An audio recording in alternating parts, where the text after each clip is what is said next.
Chapter 4. Think Positive. Next door lived Louie's friend Mac, whose father owned the feed store. Louie had been in the feed store many times, helping Mac stock shelves, so he was familiar with the layout. He could direct customers to the cow halters, the livestock feed bins, the portable cages, and tick repellent, and vitamin supplements for animals of all types, and to books on every farm animal from pigs to donkeys. Mac was there when Louie and his father arrived. They told him about the donkey and chose a suitable powdered milk formula. "A small bag," Louie's father said, "because it probably won't live very—" "Yes, it will," Louie said. "Don't say that." Mac recommended a book all about donkeys, but Louie's father said they should get it from the library, because, what will we need it for if the donkey, if it... Don't say it. Think positive. That was pretty much how it was with the few items his father accepted. The smallest bottle, the smallest bag of formula, the tiniest vial of vitamins, the 2-page free pamphlet titled The Newborn Donkey, instead of the 200-page book all about donkeys, because he was convinced this would all be wasted on the pitiful donkey. His father did not want to buy a bale of hay for bedding, but Mac's dad offered to throw in a partial bale for free because it had fallen off someone's truck. "We're going to feel pretty stupid," his father said, "if we get home and find a dead donkey." "Quit saying that. I just don't want to get your hopes up." Chapter 5. Mac and the Sisters. Mac was 13, 3 years older than Louie. People sometimes thought they were related because they were often together and both had dark, unruly hair and dark eyes and were tall and thin. Louie's own brother Gus shared Louie's dark features, but had their father's strong, stocky build. He had played football in high school and had been eager to join the army. Louie missed him. He sometimes missed Mac too, because lately Mac had been hanging out with his friends from school when he wasn't helping at the feed store. If Louie suggested sledding down the hill at the end of the road, Mac sometimes said, "Oh, I'm a teenager now, don't feel like sledding." But other times, if there was no one else around, he might join Louie and laugh his head off all the way down the hill. It was while they were sledding that they had met the sisters, Claudine and Nora, who had recently moved to town and were the only other ones at the hill that day. It was late Sunday afternoon, and the snow was packed and icy in spots.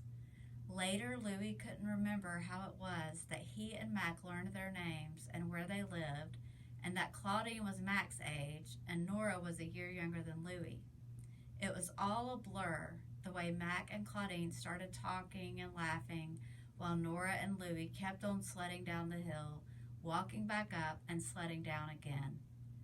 On the way home, just the two of them, Louie and Mac, Mac put his hand over his heart and said, "I am in love." He pretended to stagger and fall back in the snow.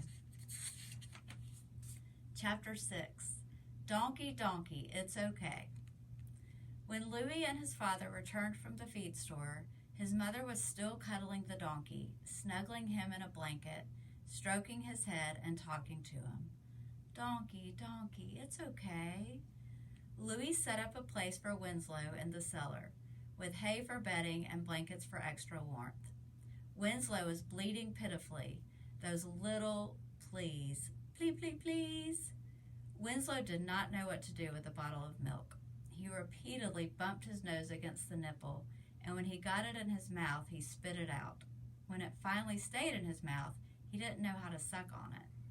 Louie stayed with Winslow, holding him, talking with him, petting him, coaxing him to drink. He dripped milk onto his finger and slipped his finger into Winslow's mouth. Winslow sucked on it eagerly. Louie repeated that until Winslow accepted the bottle. Success! But it had taken 2 hours to coax an ounce of milk into Winslow, and then Winslow fell asleep. Louie, too, fell asleep, holding the blanket-wrapped, pitiful Winslow. When Louis was born, he was 2 months early and weighed only 3 pounds. He didn't like to see photos of himself from when he was such a scrawny bird-like thing, hooked up to tubes and housed in an incubator. He looked helpless. Sometimes Louis thought that he could remember those early days. He knew that was unlikely, but often when he was falling asleep or waking up, he felt as if he had been gasping for breath, and then suddenly his mouth opened wide and a rush of cool, clean air came in, and he expanded like a balloon, and he floated up and out of an incubator and into the world. And such a world it was, full of blue sky and trees heavy with leaves, every shade of green, and birds swooping and diving and chirping, and yellow tulips waving. Louis was thinking about this when he fell asleep holding the pitiful donkey, and when he awoke a few hours later, he felt that rush of cool, clean air, but something was different. He did not feel floaty. There was the donkey, limp against his chest. Louis rubbed him with a blanket, begging Winslow to stay alive. Please, please. Winslow's legs twitched. His eyes opened briefly and then closed again. Louis urged the donkey to take more milk. Please, Winslow, please. And he wondered, had his parents begged him to stay alive? Did they hover over him like he was hovering over Winslow? Did they urge him to keep breathing? Did they pat him and talk to him? And did that help him? In 2 weeks, winter break would be over, and Louis would have to return to school. He hadn't thought about what he would do with Winslow when that time came.